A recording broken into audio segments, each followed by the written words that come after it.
getting there. We're looking like a ceiling now.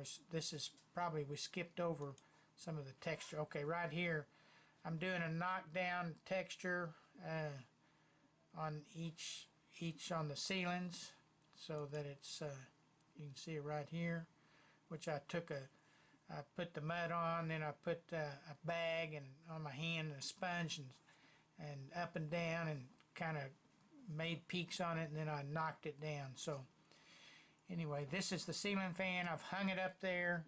It doesn't have the blades on. It's still just basically new wiring up there, just getting it going, just have it hanging there. So here it is. This is before it's been painted, still texturing. I didn't texture the coves. I kept the coves smooth. And of course, on your own particular ceiling, you can do it any way you want. Got the blades on. I think we're getting painted now. Here's the entertainment center still there. Finally got it uncovered. Got starting to get some of the stuff back, looking like a room now. So we've got everything's painted, putting things back in place. The ceiling fan's up, looks good. Entertainment center in place. As you can see, that we painted it. I think we wound up with an antique white here, and then we used an almond. I think we used an almond here, a natural almond. And then on the actual cove part, I tried to get a paint that I thought would really work good, and it just looks so good just with the natural tape and bed, that I just kept it. I didn't even paint it. So you could paint that any color you want. You could paint any scheme you wanted, but this has got 1, 2, 3 colors, so it turned out really good.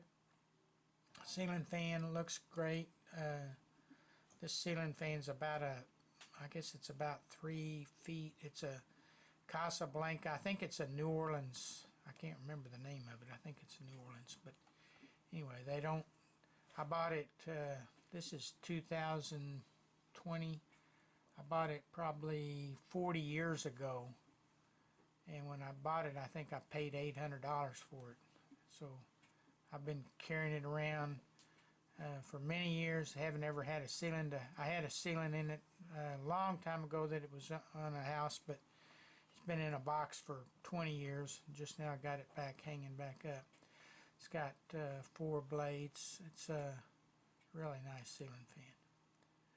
Anyway, this is the stairs back up here, coving there. Got the this is probably one of the better pictures of the completed project. There's one with a lot of good light on it, and there's the last one. So that's how it all turned out. So of course, subscribe if you want to. If you don't want to, that's okay.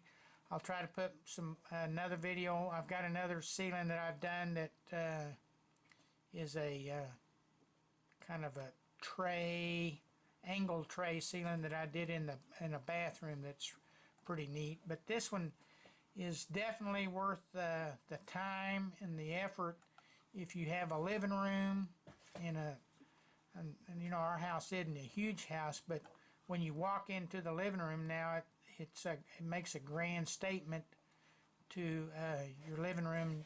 And you can make these any size, and you know, you have a lot of space up in the attic in some houses that you can pick up that space and really put a nice looking ceiling in. It's a project that's well worth it compared to if you spend what, $6,000 or $7,000 on a fence to fence your backyard around, and you can put in a nice tray ceiling or cove ceiling for way less money than that and have something that you'll appreciate for years and years and years, where the fence after 10 years it's going to look like an old cruddy fence because the sun's going to beat it up. Anyway, subscribe, have a great day, God bless you, and keep walking with Jesus.